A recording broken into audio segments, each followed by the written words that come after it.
February 2022 Shorthand Tamil Senior Grade. Get ready for the dictation. 10 seconds. 5 seconds. Start.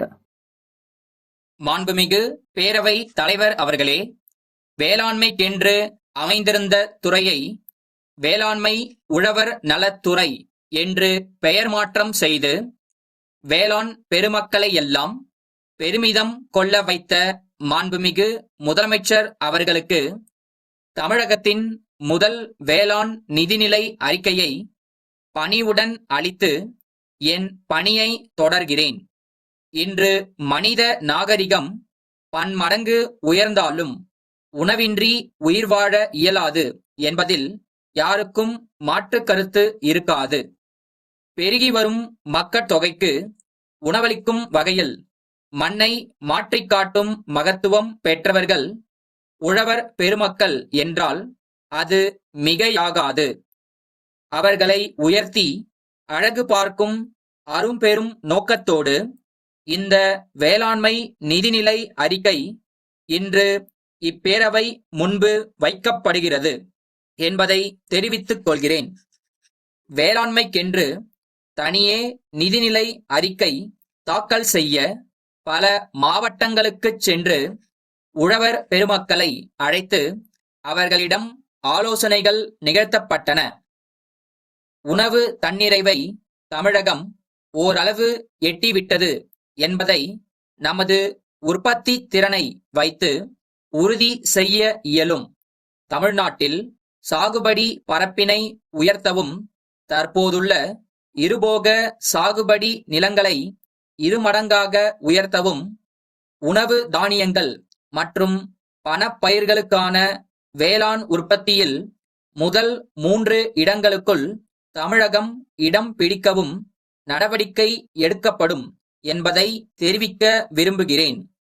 வேளாண்மையில் ஒட்டுமொத்த வளர்ச்சியையும் ஒருங்கிணைந்த வளர்ச்சியையும் அடையும் பொருட்டு இத்துறை பல்வேறு திட்டங்களை செயல்படுத்தவிருக்கிறது என்பதனை தெரிவித்துக் கொள்ள விரும்புகிறேன்.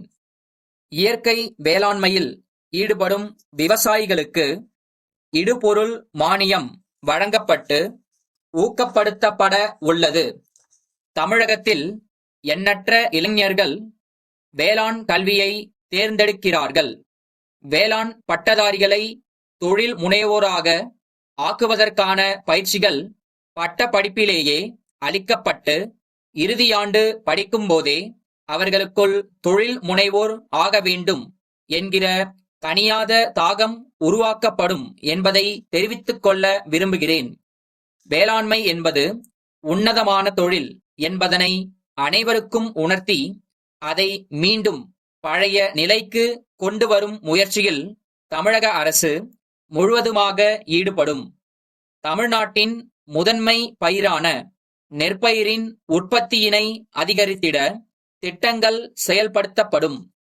மழை அதிகம் பொழியாத இடங்களில் வேளாண் பொதுமக்களுக்கு சிறுதானியங்களை வளர்க்க பயிற்சியும் அவற்றை சந்தைப்படுத்த வசதிகளும் செய்து தரப்படுவதன் மூலம் மீண்டும் தாராளமாக அவை கிடைக்கும் நிலை உருவாகும் என்பதில் எவ்வித ஐயப்பாடுகளுக்கும் இடமில்லை.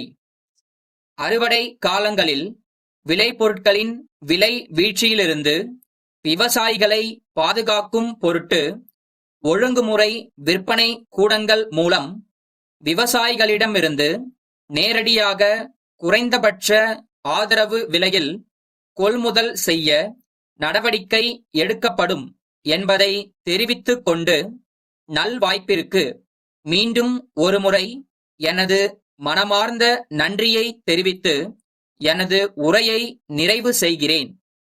சென்னை சிவானந்தா சாலையில் உள்ள சிவன் பரதக்கலை பயிலகத்தின் உரிமையாளர்கள் சென்னை வடக்கு மாரவீதி மயிலாப்பூரில் உள்ள பார்வதி நவீன ஆடையகத்தின் உரிமையாளருக்கு எழுதிய 2 டிசம்பர் 2021 நாளிட்ட கடிதம்.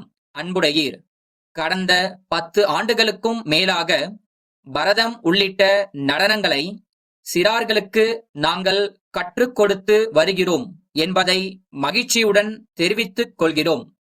பல இடங்களில் எங்களுடைய மாணவர்களின் நடன நிகழ்ச்சிகள் பொதுமக்களின் பாராட்டுதல்களை பெற்றுள்ளன. நடன நிகழ்ச்சிகளுக்கென நன்கு வடிவமைக்கப்பட்ட ஆடைகளை இணைப்பில் கண்டுள்ளபடி வருகிற ஜனவரி மாதத்திற்குள் தயார் செய்து தர தங்கள் ஒத்துழைப்பை நாடுகிறோம்.